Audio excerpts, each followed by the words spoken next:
Vamos a Hebreos capítulo 5 verso 8 al 10. Te decía que seguimos con nuestra serie En el horno, y hoy vamos a ver un tema que a mí me ha bendecido mucho, y dice así: y aunque era hijo, está hablando de Jesús, por lo que padeció, aprendió la obediencia. Diga conmigo: por lo que padeció, aprendió la obediencia. Y habiendo sido perfeccionado, diga conmigo, y habiendo sido perfeccionado, vino a ser autor de eterna salvación para todos los que le obedecen, y fue declarado por Dios sumo sacerdote según el orden de Melquisedec. Cierre sus ojos un momento y vamos a orar. Padre, en el nombre poderoso de Cristo Jesús, te damos gracias por tu amor, gracias por tu misericordia, gracias porque tú eres un Dios bueno y maravilloso. Gracias por permitirnos estar aquí. Señor, en esta hora ponemos nuestro corazón en tus manos. Tú conoces lo más profundo de nuestro corazón y aquello que tiene que ser probado en el fuego, aquello que tiene que ser sacado en el proceso para venir a una libertad gloriosa, para venir a una sanidad que solamente tú puedes dar. Que en esta hora haya un ambiente de tu presencia y que el poder de tu Espíritu comience a fluir desde este momento, tocando la vida de cada uno de tus hijos aquí presentes. Apresura los pasos de quienes aún no llegan, quita todo obstáculo del adversario y permíteles estar aquí para recibir la buena semilla, para recibir el pan de vida, el pan que nos nutre, el pan que nos vivifica. Que ninguno de los que dispusieron su corazón a venir a este lugar salga igual que como llegó. Haz la obra en ellos, haz la obra en sus vidas, da respuesta a cada necesidad que ellos tengan, mi Dios, porque tú eres el único que puedes traer respuesta. Aún en lo que parece estar muerto, tú eres la resurrección y la vida, y el que cree en ti, aunque esté muerto, vivirá. Tú eres el dador de vida, tú eres la resurrección. Hoy tú vuelves a dar vida al corazón de tus hijos. Aquellos que están desanimados, tú los vuelves a encender. Aquellos que han padecido alguna enfermedad, tú los sanas. Aquellos que han disminuido en su fe, hoy tú la acrecentas por el poder de la palabra y por el poder de tu Espíritu. Señor, yo te ruego que pongas sabiduría, de nuevo inteligencia, que no sea la sabiduría o la inteligencia humana, sino que sea, Señor, tu palabra, que sea, Señor, las escrituras las que den vida al corazón de tu pueblo. Sana a aquellos que necesitan ser sanados, mi Dios, solo en lo físico y en lo espiritual, en su alma, y que puedan salir de aquí completos y sanados. Te lo pido y te lo pedimos en el nombre poderoso de Cristo Jesús. Amén, amén y amén. Le podemos dar una ofrenda de palmas al Señor esta mañana. Amén. Diga conmigo: hoy voy a salir animado. Hoy voy a salir de este lugar sanado por el poder de la palabra y del Espíritu Santo. Amén. Ok, bien. En esta escritura podemos ver que primeramente dice que por lo que padeció Jesús fue que aprendió. Y las aflicciones son necesarias para aprender. Es ahí donde nos damos cuenta que hay cosas en nuestra vida que necesitan ser cambiadas, que necesitan ser quebrantadas, que necesitan ser transformadas, pero solamente en el quebrantamiento, en la aflicción, en la prueba, nos daremos cuenta que hay cosas que tenían que salir a luz para que Dios hiciera algo en aquello que tal vez lo hemos traído por mucho tiempo en nuestra vida, pero solamente en el proceso, en el horno de fuego, nos daremos cuenta de aquellas cosas que estaban allí y que nos tenían detenidos, nos detenían y no nos permitían avanzar en el propósito que Dios nos ha dado en esta tierra. Y dice: y habiendo sido perfeccionado, es decir, en el proceso, aquellas cosas nos van a perfeccionar para conquistar. ¿Nos van a qué? Perfeccionar para poder conquistar lo que Dios tiene por delante en nosotros. Y dice: y vino a ser autor de eterna salvación para todos los que le obedecen. Ok, número uno, primero aprendió obediencia. ¿Por qué? Por la aflicción, por lo que padeció. Por eso Jesús dijo: es necesario que todos padezcan aflicciones. En el mundo tendrán aflicciones, pero confíen, yo he vencido el mundo. ¿Y por qué dijo eso? Porque Él mismo padeció aflicción. Él mismo padeció todo lo que tú y yo podemos imaginar. Dice la Escritura que Él padeció en todo. Por eso Él puede entendernos. Por eso está hecho como sumo sacerdote, porque Él puede entendernos en toda prueba, en toda necesidad. Él sabe por lo que estamos pasando, pero Él tuvo primero que padecer para poder comprender y entender por lo que a veces nosotros estamos pasando. Gracias, hija. Estamos pasando, porque nadie puede dar lo que no tiene. Escucha, nadie puede dar lo que no tiene. Nadie puede enseñar lo que no ha aprendido. Entonces Él tuvo que aprender, tuvo que entender en esta tierra la necesidad, y fue tentado en todo, padeció en todo. Por eso Jesús puede entendernos a ti y a mí. Por eso las aflicciones son necesarias. Dios le dijo al apóstol Pedro: es necesario que pases por este periodo de prueba. Por eso el diablo vino a pedirme a zarandearte como a trigo. Pero una cosa voy a hacer por ti: voy a orar, voy a estar orando para que tu fe no te falte. Y una vez vuelto, es decir, una vez que termines tu proceso, entonces puedas venir y tú afirmes a tus hermanos. Tendrás que enseñarles. ¿Cómo alguien puede enseñar que Dios es poderoso si no ha experimentado un milagro de Dios? ¿Alguien ha experimentado un milagro de Dios en su vida? Pues si no lo has experimentado, yo creo que es el tiempo que puedas comenzar a vivir un milagro de Dios en tu vida. Tarde que temprano vas a pasar por una situación, por alguna aflicción, porque es necesario. Es necesaria la aflicción, es necesaria la prueba, para que podamos comprobar que Dios es fiel. Como Abraham pudo aprender que Dios es fiel y Él es poderoso, que siendo ya viejo, Dios cumplió su promesa, dándole herencia, dándole a un hijo. Por eso nadie que puede decir, alguien que fuera con Abraham y decirle que Dios no es el Shaddai, Abraham se voltearía y le metería cuando menos 2 cachetadas, diciéndole: ¿cómo es que Dios no es poderoso? Dios es poderoso, Dios es milagroso, Dios tiene todo el poder para hacer lo que Él quiere. Y si Dios te dijo algo, poderoso es Dios para cumplirlo.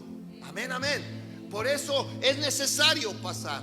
Pero hoy quiero hablarte que una de las cosas que Dios hace cuando nos mete en el proceso, cuando nos mete en la prueba, es algo que tal vez nos ha estado deteniendo por mucho tiempo. Hay cosas en el corazón que no nos permiten avanzar. Y hoy quiero hablarte acerca de la vergüenza. ¿Acerca de qué? De la vergüenza.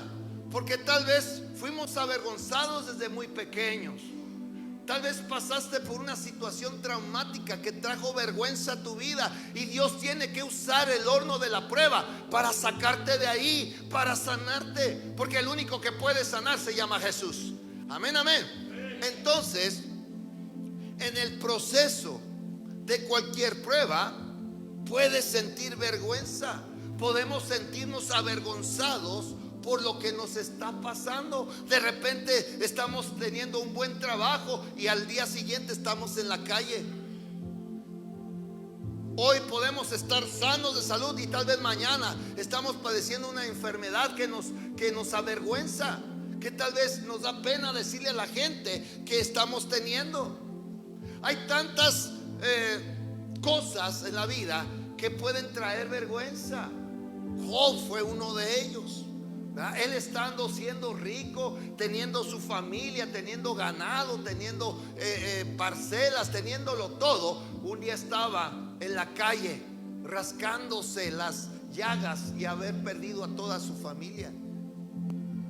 Y tú dices, ¿cómo es posible? Bueno, yo te hablaba de la prueba y apenas uno predica y a los días ya estás pasando por otro proceso de prueba en tu vida. Dices, wow. Pero Dios siempre está haciendo cosas, porque Él dice en la Escritura que los que amamos a Dios, todas las cosas nos ayudan a bien. Todas las cosas. Y aun las que parecieran malas, Dios las usa para traer bendición a nuestra vida. Amén, amén. Entonces, si vamos a hablar acerca de la vergüenza, que es algo que nos paraliza. Algo que, caray, de repente estamos en un lugar de honor, en una buena posición, y de repente nos vemos inmersos en ciertas pruebas que nos daría pena contarlas, que nos da pena que nos vean en nuestra condición. ¿Y qué es la vergüenza? Te voy a dar un significado bíblico y te voy a dar dos que encontré en diferentes diccionarios. En la definición bíblica, vergüenza es una condición o un sentimiento de sentirse inútil o inferior. Significa o refiere a la consternación del ánimo originada por haber cometido una falla o por haber realizado una acción humillante y deshonrosa, ya sea por un error, por desconocimiento o haber fallado de alguna manera. En el diccionario ahora de la lengua, de la Academia de la Lengua Española, RAE, dice: vergüenza es turbación del ánimo que suele encender el color del rostro. Es decir, cuando se nos pone roja la cara, ¿verdad? Cuando hacemos algo indebido o viene la vergüenza en nuestra vida, suele encender el color del rostro, ocasionada por alguna falta cometida o por alguna acción deshonrosa y humillante, propia o ajena. Esto es importante, ojo con eso. Puede venir la deshonra, la humillación, ya sea, dice, por algo propio o ajeno. Es importante que lo tengamos presente. Es, en otra definición, es un sentimiento de turbación causado por sentir culpa, por sentir humillación o sentir deshonra. Entonces, entramos al principio número 1. La vergüenza tiene el poder de inhabilitar. ¿La vergüenza qué? Tiene el poder de inhabilitarnos y dejarnos postrados. Qué tremendo es esto. Fíjate qué poder tiene la vergüenza en nuestra vida. Tiene el poder de inhabilitar, tiene el poder de postrarnos, tiene el poder para hacernos sentir inútiles, de hacernos sentir que no merecemos. Y eso detiene nuestro avance. El salmista David dijo en el Salmo 44, verso 15 al 16, te voy a leer la versión 60, dice: cada día mi vergüenza está delante de mí. ¿Por qué dice esto? Porque la vergüenza es como una barrera, es algo que no te permite avanzar. Cuando tú y yo sentimos vergüenza por algo que hicimos o por algo que vino a nuestra vida, no podemos avanzar. Por eso dice: la vergüenza está delante de mí. Es algo que nos detiene, que no nos permite caminar en el propósito de Dios. Entonces dice aquí, dice: mi vergüenza está delante de mí y la confusión de mi rostro me cubre. Sea su cara, como mencionamos en la definición, toda roja. Es algo que sale del corazón, que arde, que no sabes ni dónde meterte.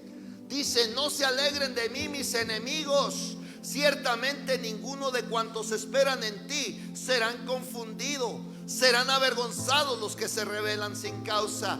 Dice en el mismo capítulo, Salmo 25, verso 20. Ahora andan muy lentos los de pantallas, pero dice así: querida, guarda mi alma, dice así: guarda mi alma y líbrame, no sea yo avergonzado, porque en ti confié. Algo, a nadie le gusta ser avergonzado. ¿Habrá alguien que le guste pasar vergüenza? No, porque la vergüenza es algo terrible. Es algo que nadie. Hay veces que ocultamos muchas cosas en nuestra vida por evitar la vergüenza de ser descubiertos, de ser exhibidos, que la gente sepa aquellas cosas que provocan vergüenza en nuestra vida o que son vergonzosas a los ojos de Dios. No nos permite traer libertad y nos cubrimos y nos escondemos. Pero déjame decirte algo: para eso vino Jesús. ¿Para eso vino qué? Para eso vino Jesús, para quitar toda vergüenza. Mira, dice en Isaías capítulo 61, verso 1: el Espíritu del Señor está sobre mí. Vaya, ahí está ya. El Espíritu del Señor está sobre mí, porque me ha ungido Dios, me ha enviado a predicar buenas nuevas a los abatidos, a vendar a los quebrantados de corazón, a publicar libertad a los cautivos y a los presos, apertura de ¿qué? Apertura de la cárcel, para quitar la vergüenza, porque la vergüenza es como estar en una cárcel que nos tiene oprimidos, que no nos permite salir a libertad, que nos detiene en nuestro avance. Es evitar seguir adelante por el que dirán. ¿Qué van a decir de mí? ¿Qué van a decir de lo que hice? Es como estar en una cárcel, pero Jesús dice: para eso he venido yo a esta tierra, para quitarte, para sacarte de esa cárcel, para quitar la vergüenza en tu vida. Porque la vergüenza es algo que nos detiene, nos postra, nos inhabilita, nos hace sentir inútiles, que no valemos la pena, que muchas veces viene el enemigo a traer voces de acusación, que lo que hicimos no tiene perdón y que por eso Dios está lejano a nosotros. Es cierto que a veces Dios se aparta porque Él es santo cuando le fallamos a Dios. Cuando hacemos algo deshonroso, Dios se aparta porque Él es santo, pero nunca te abandona. Dios nunca te va a abandonar, nunca te va a desamparar, pero Él quiere que tú y yo volvamos. Y hay cosas que pueden hacernos sentir bien. Un psicólogo puede ayudarte, ¿verdad?, a minimizar los efectos de esa vergüenza, pero el único que puede quitar la vergüenza se llama Jesús. Amén, amén. Ahora, déjame decirte algo. Hay situaciones, o el principio número 2 es que la vergüenza puede venir por aflicciones llamadas aflicciones naturales. ¿Qué son las aflicciones naturales? Son situaciones que están fuera de nuestro alcance. Son situaciones que no podemos controlar, que no dependen de nosotros. Y te voy a poner algunos ejemplos, y esos ejemplos los voy a dar con mucho respeto, no para exhibir, sino que es menester saber este tipo de cosas que pueden suceder, que tal vez tú te identifiques. No es porque yo sepa algo de ti, porque a veces dice la gente: es que ¿quién le dijo al pastor que estoy pasando por esta situación? No, yo no sé nada. Pero es necesario hablar estos ejemplos para identificar cómo podemos sentirnos o cómo vienen estas causas naturales. Y número 1 son aquellas cuestiones, por ejemplo, cuando alguna familia o las familias que tenemos nos llevan entre los pies. En el lenguaje chilango habla hoy, es cuando una familia nos lleva entre las patas. Sí, nos lleva entre los pies y nos estigmatizan por eso. ¿Y nos qué? Estigmatizan por eso. Algún familiar que cometió algún delito y es metido a la cárcel nos hace sentir a veces avergonzados. Le comentaba que yo hace años, cuando todavía existía la petroquímica, allí aquí en la refinería Salamanca, me dieron un contrato para entrar a la especialidad de instrumentos. Y bueno, pues yo tenía ahí algunos familiares, ¿verdad?, que no tenían buena fama. A uno de ellos le decían el caguamán, imagínense, el caguamán. Y bueno, estos primos no daban una buena impresión. Cuando yo entré, pues le dije a uno de ellos: oye, échame la mano, ¿no?, para entrar ahí. Me lleva con un ingeniero, el ingeniero de la especialidad, y me dice: ¿qué? No, otro más. No, de estos yo no quiero nada, ¿sí? De estos yo no quiero nada. Y estaba estigmatizado porque decían que yo era como ellos. O el ingeniero pensaba: esta es Lara, porque era por parte de mi mamá, esta es Lara. Y pues los Lara, estos que yo tengo, son tremendos, son borrachines, les gusta el chupe, son irresponsables. Otro más. Y por esa estigmatización no me quería dar la oportunidad de entrar a trabajar al área de instrumentos. Tuve que ir a hablar con el ingeniero. Le dije: ingeniero, mire, no me catalogue como mis primos. Ellos son buenas personas, tienen sus cosas, pero yo soy harina de otro costal. Deme la oportunidad. Yo vengo saliendo de la universidad, yo me dedico a mi trabajo, deme la oportunidad. Y tuve que rogarle al ingeniero para que me diera la oportunidad de presentar un examen, porque a veces nos estigmatizan. Por ahí hay una candidata política que veo que le echan mucho en cara porque en algunos años anteriores a una de sus hermanas la agarraron con la delincuencia organizada. Y viera ahorita cómo la traen con eso. Es que tú eres igual que ella, es que tú también hiciste lo que ella, ¿verdad? Y juzgamos a la familia por eso. Y eso no lo hicimos nosotros, pero traen vergüenza a nuestra vida y no nos permiten avanzar, nos cierran las puertas por esas causas. Otra forma es vivir, por ejemplo, en una nación que tiene mala fama. Eso nos puede causar vergüenza. Antes eso ocurría en Colombia, hoy está sucediendo con los mexicanos. Mexicano, conozco personas que han viajado y a veces por ser mexicanos le revisan todo. A ver, usted es mexicano, véngase para acá. ¿Por qué? Porque nos relacionan con el narcotráfico, nos relacionan con la delincuencia. Porque México se ha convertido en una nación en la cual se habla no lo bueno, se habla de lo malo. Hay muerte, extorsión, droga, fentanilo, etcétera, etcétera, etcétera. Y el ser mexicano puede que nos cierre algunas puertas en algunos países. Sucedió en Colombia. Hace años vino la pastora Igna de Suárez y ella mencionaba como ejemplo, vino aquí a Salamanca con nosotros, que durante mucho tiempo a ella le habían cerrado algunas puertas para ir a predicar el evangelio por ser colombiana, porque la relacionaban con Escobar, la relacionaban con muchos cárteles del narcotráfico que había en Colombia. Gracias a Dios por aquellos hermanos que han estado pagando el precio de orar por Colombia. Ahora hay mensajes por la parte de la Secretaría de Turismo que dice: antes nadie quería venir a Colombia, pero ahora cuando vienen nadie quiere salir de ella, ¿sí? Porque Dios ha transformado. Pero sin embargo, por causa de un país, de una nación que ha tenido mala fama, dice: no queremos nada. En Estados Unidos, para ellos, para los gringos, todos son mexicanos. Trump decía: no, mexicano, pero caray, los migrantes no son solo mexicanos, hay haitianos, colombianos, centroamericanos, nicaragüenses, panameños, o sea, hay muchos de ellos, haitianos, hay muchos de ellos, pero para ellos todos son mexicanos, ¿sí? Y nos estigmatizan y nos cierran puertas por causa de eso, ¿sí? Entonces eso puede traer también vergüenza a nuestra vida. Cuando yo pasé por un proceso que ya te he platicado, ¿verdad? Donde fui inhabilitado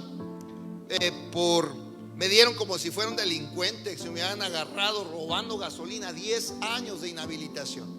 Tardó mi proceso 1 año 8 meses, bendito Dios. Pero nada que ver con algo indebido, incluso por algo laboral directo. Me acusaron de nepotismo por haber firmado un contrato por 4 días que ascendió mi esposa como secretaria, un diciembre del año 2014 que yo firmé, y otro por 2 días también de ascenso en esa misma temporada mi esposa. Yo le dije a la función pública: yo no propongo, yo firmo el movimiento porque no hay jefe sindicalizado, soy jefe de confianza y por eso firmo los contratos, pero quien propone es el sindicato. Yo no propongo, si yo propongo me metería en un grave problema con el sindicato. En diciembre salen N cantidad de gentes y no siquiera el sindicato sabe a quién va a proponer. Sindicato fue quien propuso. Algo sucedió, algo pasó y va inhabilitado. Ok. Y en ese proceso puedes sentir vergüenza. Una persona llegó al consultorio de mi hijo, de Jordi el mayor, a una cita de nutrición, y le dice: oye, tú eres Becerra, tú eres hijo del licenciado Becerra. Sí, yo soy. Oye, ¿es cierto que lo agarraron robando gasolina ahí con los guachicoleros? Ahí en una de las puertas, que él está relacionado con los del huachicol. Imagínense cómo se sintió mi hijo en ese momento. Se sintió avergonzado por esa situación, ¿sí? Entonces a veces en los procesos podemos sentirnos con vergüenza por lo que estamos viviendo, y hay veces que pueden ser injustas, o pueden levantarse enemigos que comienzan a hablar. Los amigos de Job comenzaron a hablar de Job: es que tú estás así porque pecaste, te estás así porque hiciste algo malo, y estás así porque algo has de haber hecho. Y lo acusaban sus amigos. Imagínate, porque así son los procesos. Puede que tal vez te puedan estigmatizar. En una iglesia cayó el pastor, falló el pastor, cometió algo inmoral, y ahora no hablan de la obra de Dios. No hablan que esa es una iglesia donde Dios hace cosas maravillosas. Hablan de la iglesia inmoral. Hablan de la iglesia donde hay pecado. Hablan de la iglesia, comienzan a estigmatizar a la iglesia, y puede traer vergüenza por lo que hizo tu líder.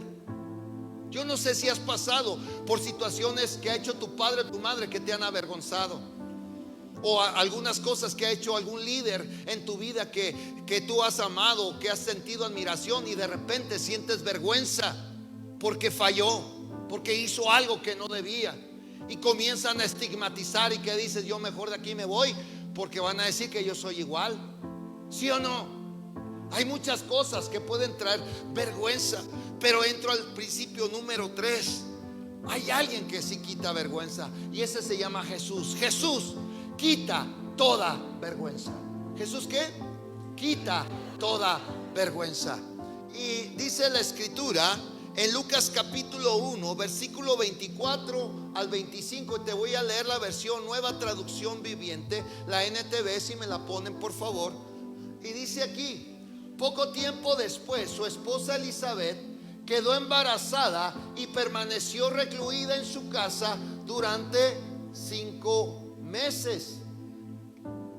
Qué bondadoso es el Señor, exclamó ella. Me ha quitado la vergüenza de no tener hijos.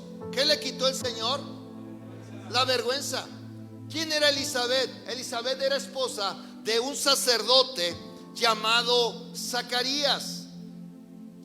Elizabeth fue la madre de Juan el Bautista, pero había un detalle: ella no podía tener hijos. Imagínate, hay algo interesante para poder entender.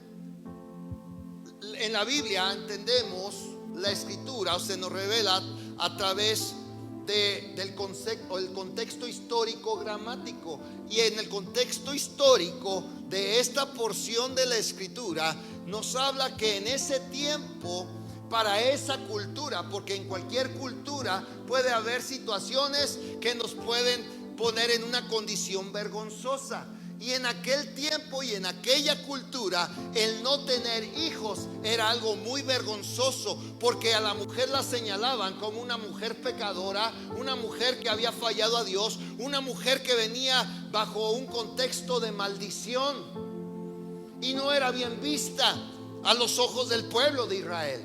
Entonces para ellos el no tener hijos era una situación muy vergonzosa. Por eso ella decía: gracias al Señor por su bondad.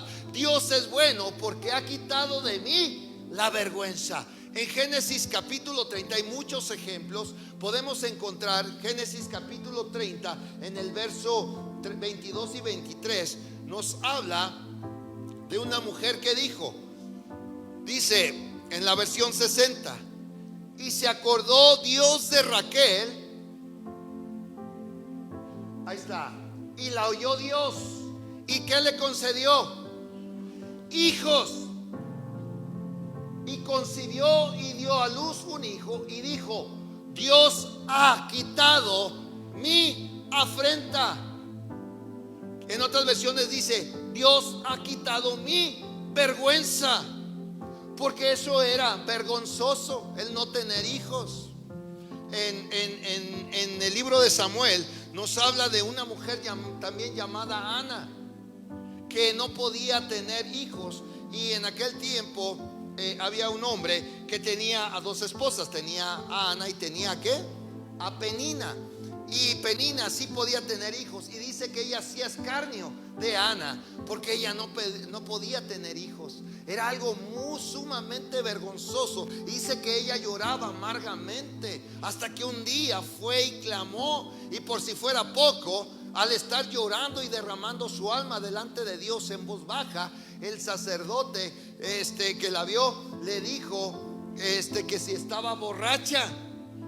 Pero ella estaba derramando su alma, pidiéndole a Dios un milagro. Hizo un pacto con Dios para que ella pudiera tener un hijo.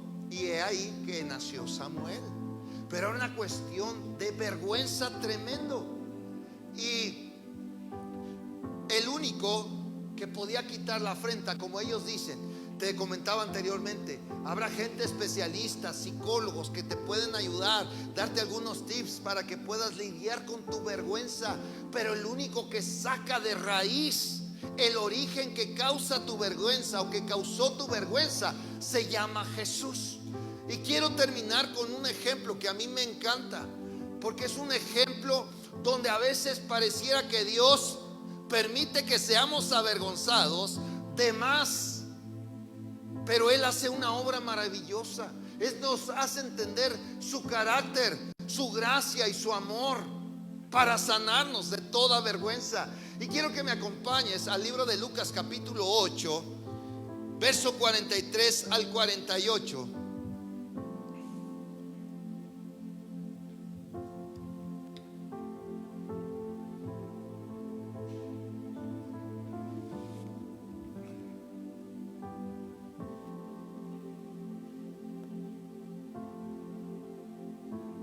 Bien, ya estamos ahí. Ok. Aquí hay algo, una enseñanza tremenda.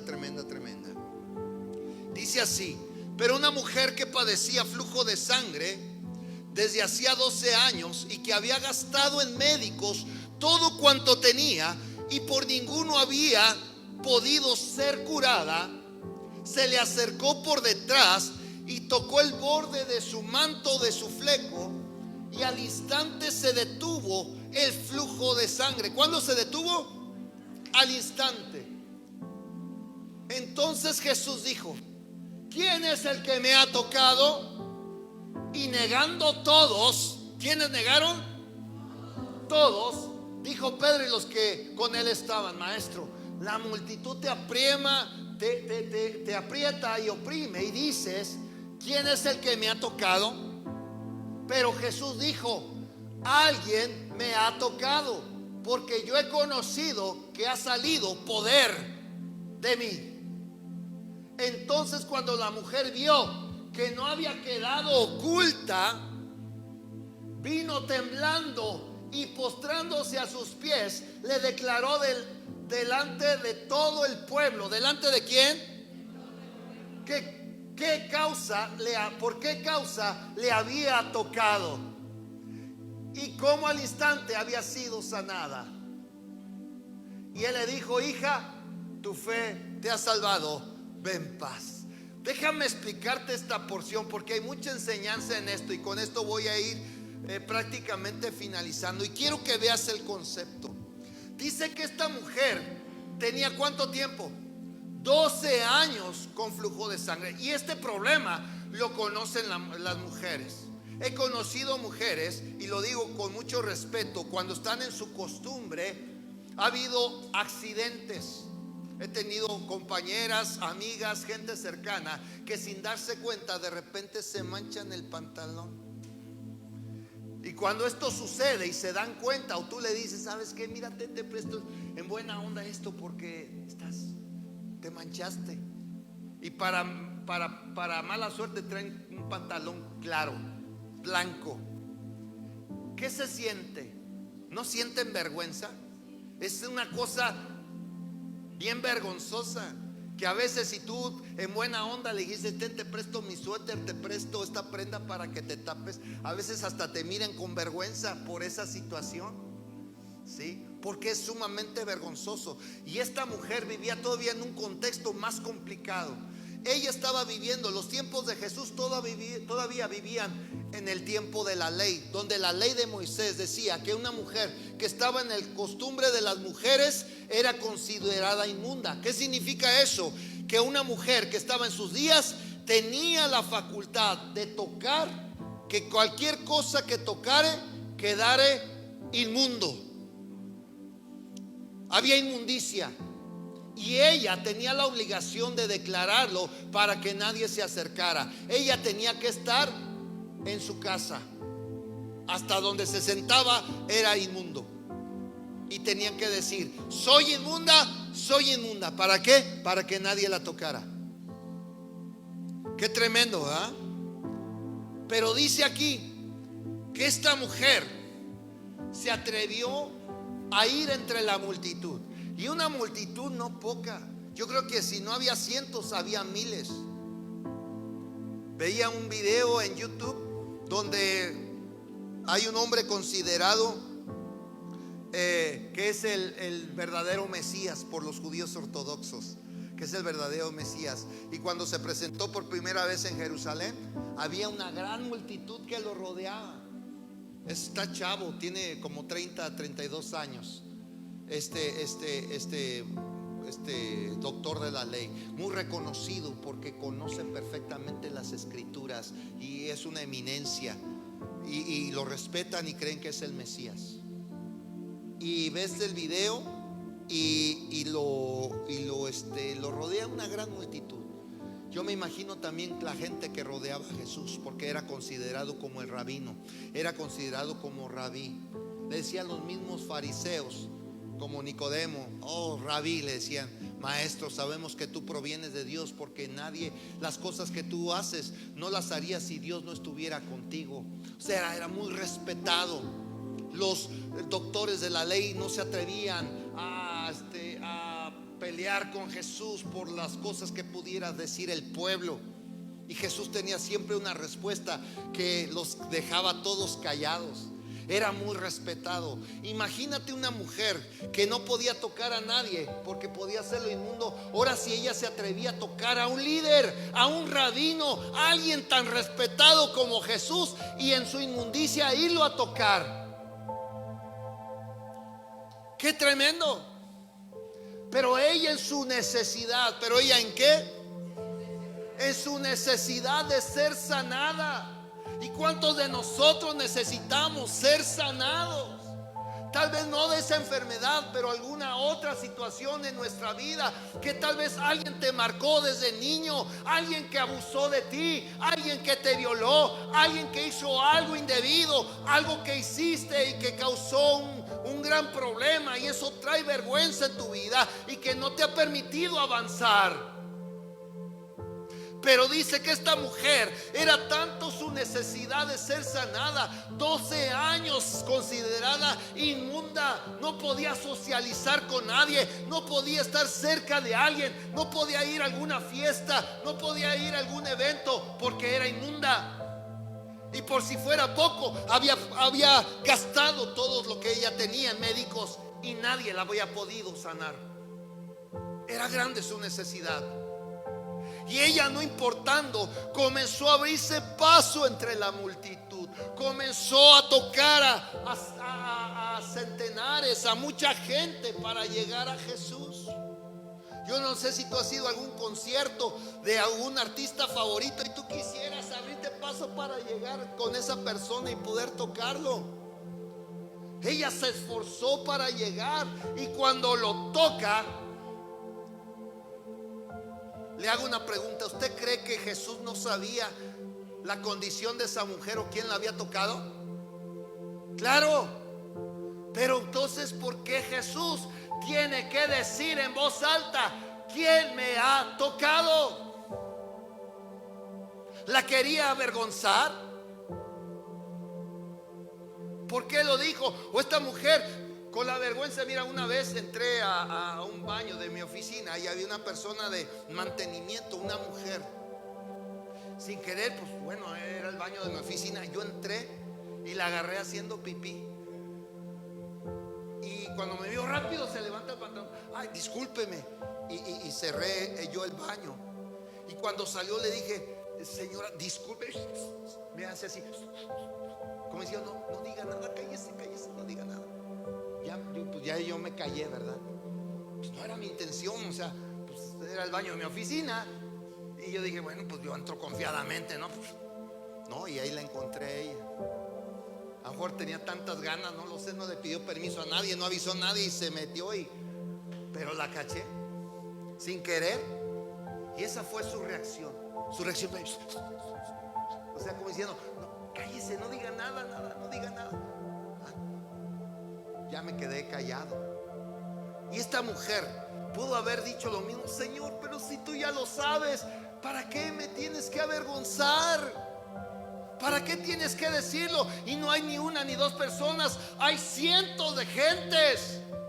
Son multitudes. Y tú preguntas. Dice que ella cayó postrada, no pudiendo ser oculta.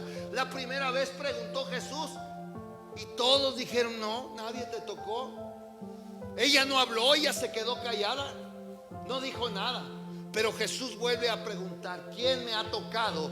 Porque he conocido que poder fluyó de mí. ¿Quién fue? ¿Quién me tocó? Y dice ella, a ver si me van poniendo esas partes de la escritura. Dice que ella, no pudiendo ser oculta, ponme esa parte por favor, no pudiendo ser oculta, ¿cuál fue su reacción? Póngame rápido esa parte. Ella, no pudiendo ser oculta, ¿qué pasó? Vio que no habías quedado oculta. Vino ¿qué? Y postrándose a sus pies. Ahora déjame ahí esa parte, no me la quiten. Quiero que veas esto. O sea, si tú recibes un milagro de Jesús, ¿cuál es tu reacción? ¿Cuál fue la reacción de aquel cojo de nacimiento que Jesús sanó? Dice que fue corriendo al templo y gritaba y brincaba de alegría por el milagro que había recibido. ¿Sí o no? Esta mujer, ¿qué pasó aquí? Dice que ella temblaba y postrándose a sus pies declaró delante de todo el pueblo. ¿Delante de quién? De toda la multitud. ¿Por qué causa lo había tocado? Ella se postró, pero no confundamos. Ella no se postró para adorar a Jesús, por decirle: Señor, gracias porque tú me sanaste. Esta mujer estaba temblando porque sabía que si ella estaba inmunda, se había atrevido a tocar el borde del manto de un rabino, de un maestro, que ella se atrevió a tocar a miles. Y el resultado de ello es que no solamente tendría que haber sido avergonzada, iba a ser golpeada, iba a ser apedreada por haber quebrantado la ley.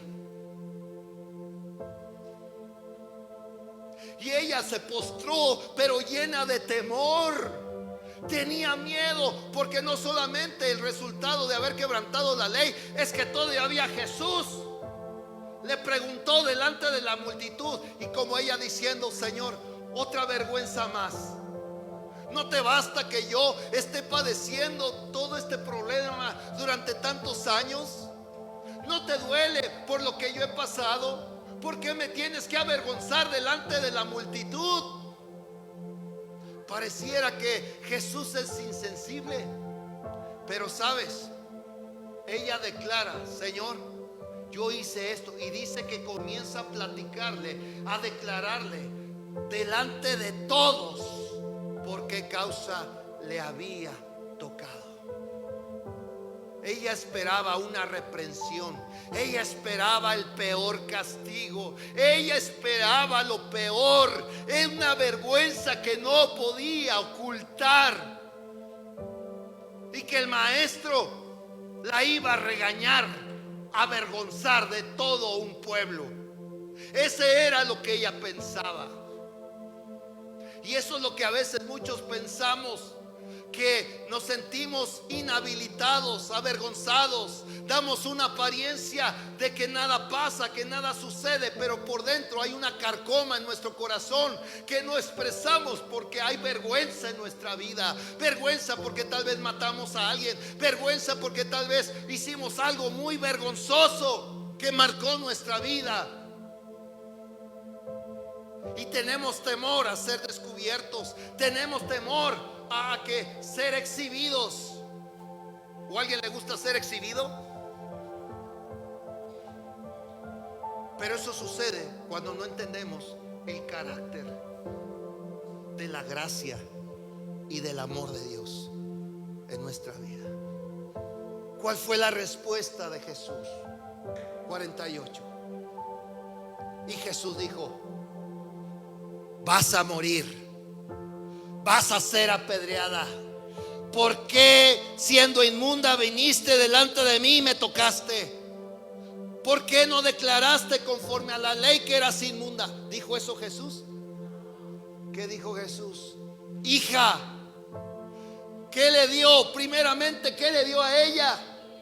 Identidad. Tú eres mi hija.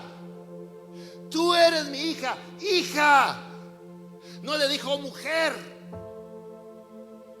Mujer, ¿por qué me has tocado? Le dijo: hija, tu fe te ha salvado. Ve en paz. ¿Qué fue lo que hizo Jesús? Levantar su honra, darle dignidad, darle un lugar de hija, darle un lugar donde nadie puede acusarte nunca jamás por la condición de tu vergüenza. Amén. Ni el diablo ni el infierno mismo pueden venir a acusarte por lo que tú hiciste. Vamos a hacer un ejercicio práctico sencillo. Voltea con el que está a tu lado y pregúntale: ¿has hecho algo vergonzoso en tu vida? Pregúntale a él: ¿has hecho algo vergonzoso en tu vida?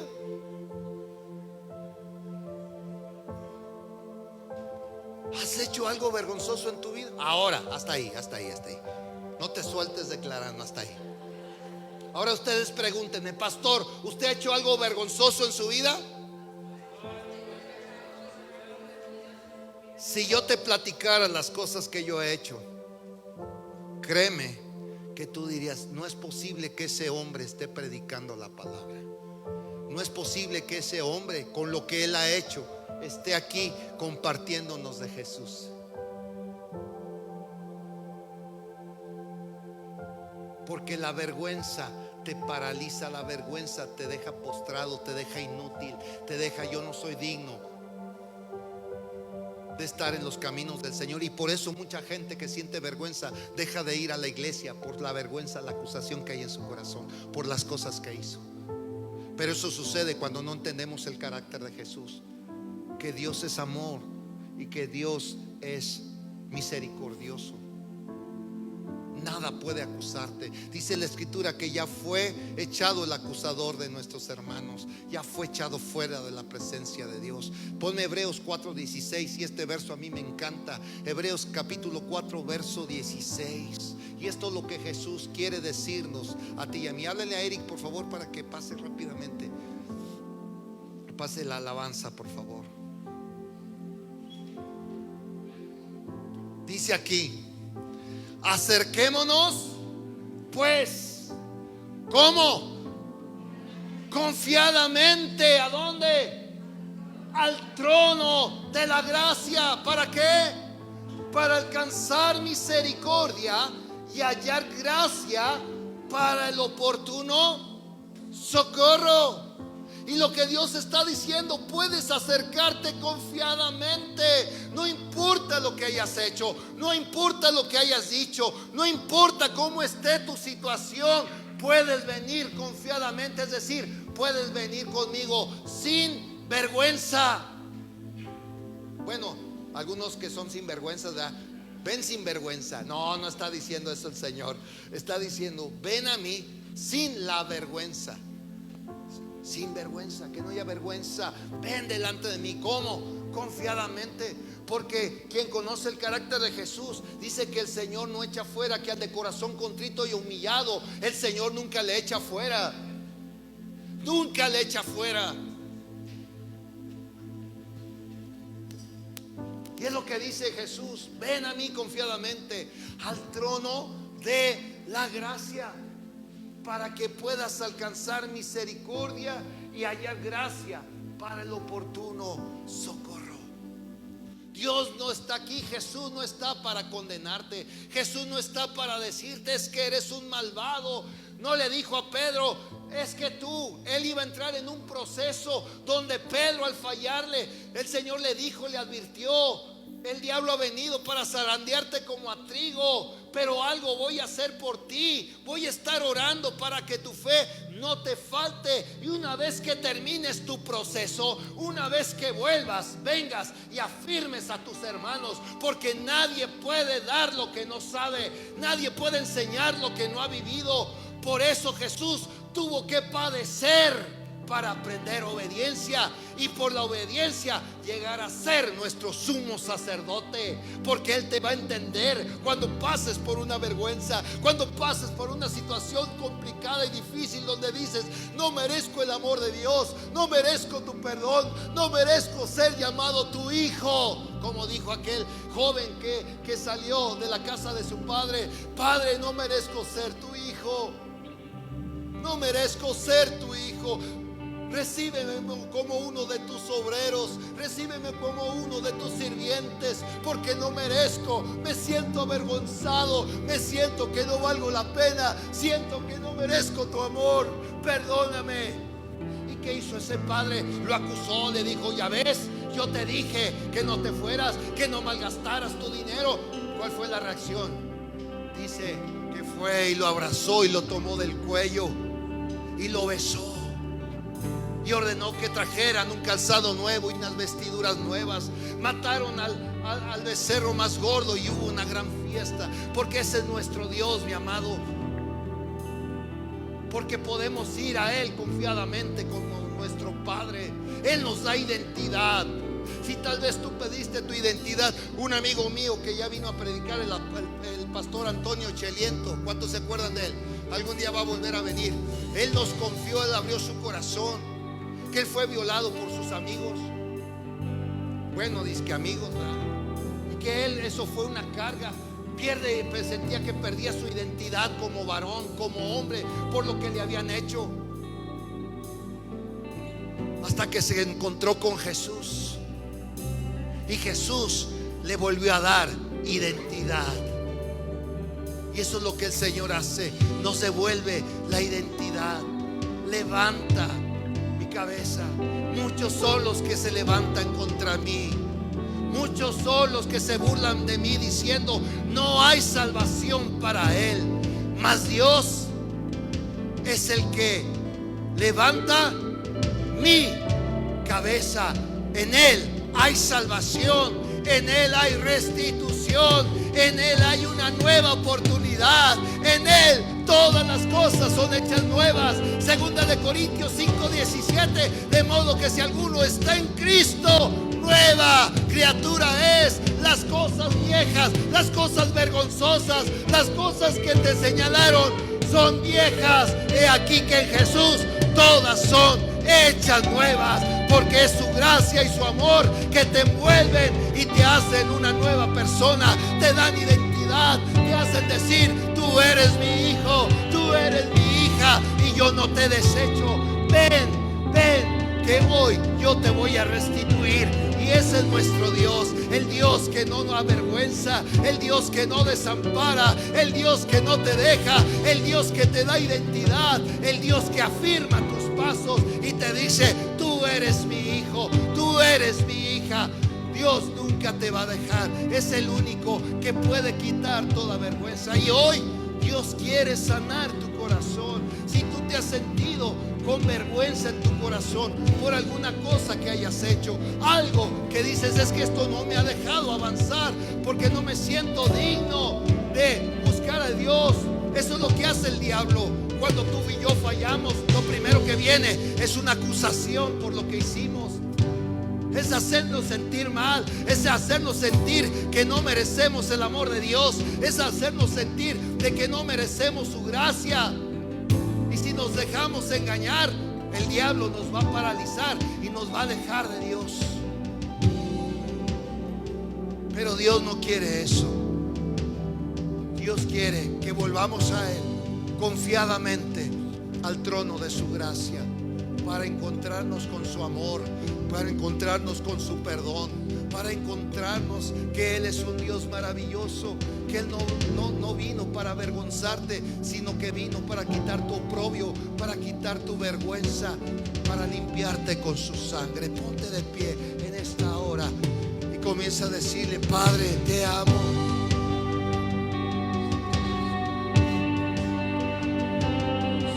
Y como aquella mujer, si tú has habido cosas en tu corazón que te han detenido, que sientes que no has merecido su amor, ven a los pies de Jesús, ven. Queremos orar por ti, queremos hacerte libre por el poder de la palabra. Que Jesús te haga libre, que el Espíritu Santo traiga libertad a tu vida. Si hay algo que te ha estado deteniendo en tu corazón, ven, no te avergüences. Dios no dijo: ¿quién me ha tocado para avergonzar? Sino Dios hizo que esta mujer declarara para sanar su vergüenza. Oh Señor, te amamos. Oh Toro, ven, no tengas temor, ven. Dile: Señor, me he sentido avergonzado porque he hecho cosas indebidas a mi vida. Ven, permítenos orar por ti. Deja que la gracia y el amor de Jesús te envuelva. No importa lo que hayas hecho, no importa lo que hayas vivido, el Señor no te desecha. El Señor no te desecha.